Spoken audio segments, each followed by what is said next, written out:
الحمد للہ رب العالمین۔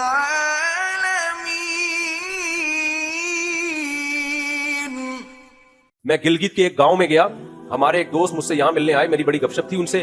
جب میں گیا تو انہوں نے مجھے بلایا کہ آپ آئیں، ایک پوائنٹ طے ہوا کہ وہاں تک آپ آ جائیں، یہاں تک میں آؤں گا، ملاقات ہوگی۔ میں نے کہا اکیلے آ رہے ہوں گے؟ دیکھا 50 بندے کلاشن کوفے لے کے ان کے ساتھ۔ ابے میں نے کہا کیا ہو رہا ہے بھائی، میں تو آپ سے ملاقات کے سلسلے میں حاضر ہوا ہوں، یہ مجھے اغوا کرنے آئے ہو، کیا کرنے آئے ہو؟ میں پہلے تو ڈر گیا۔ اچھا ان کی تھی بھی ماشاءاللہ 4 بیویاں، یہ موضوع سیٹ کے بعد آگے معلومات چاہتا ہوں۔ تو 4 بیویوں کا فائدہ یہ ہوا کہ ان کے بیٹے پوتے داماد وہ سارے کلاشن بردار، پوتے وہ سارے وہ آئے ملنے کے لیے۔ میں اکیلا باریک سا، میں بیٹھا ہوں ان کے سامنے، وہ میرے سامنے، اور اس زیادہ کیمرے کا دور تھا نہیں اس وقت، 2000 میرا خیال ہے یہ 11 یا 12 کی بات ہوگی۔ تو میں نے کہا یہ سب کیا ہے؟ کہتے ہیں یار وہ ہماری دشمنی ہے، کیا کریں، اس کے بغیر ہم کہیں جا نہیں سکتے۔ میں نے کہا دشمنی کیوں کہہ رہے ہیں؟ ہمارے باپ نے فلانے کے چاچے کو مارا تھا تو اس کے پھپھے نے ہمارے نانے کو مار دیا، تو ہمارے نانے نے اس کی پھپھو کو مار دیا، تو اس کی پھپھو نے اس کے دادا کو مار دیا، تو اس کے دادا نے اس کے بھتیجے کو مار دیا۔ تو کہہ رہے ہیں ہم لوگ کے سسٹم یہ ہے کہ جو ملے مار دو۔ تو میں نے کہا آپ نے بھی کوئی مارا؟ کہہ رہے میں نے تو نہیں مارا، میرے فلاں نے مارا تھا، تو وہ تو مل نہیں رہا، پتہ نہیں کہاں دبئی بھاگ گیا، کہاں بھاگ گیا، تو اب میں نے مارا نہیں ہے لیکن ماریں گے مجھے یہ۔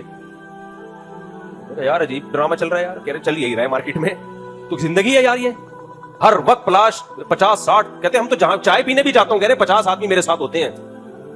میں نے کہا ایسا تو نہیں ہوتا کہ اب آپ نہیں ملیں گے تو وہ مجھے مار دیں گے،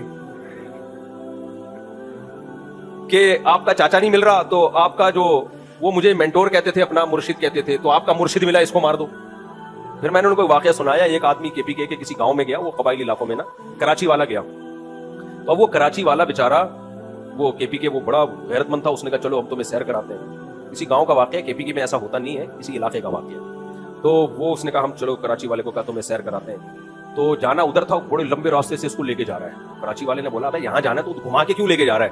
اس نے کہا خو ادھر ہمارا دشمن بیٹھا ہے، وہ فائر کرے گا۔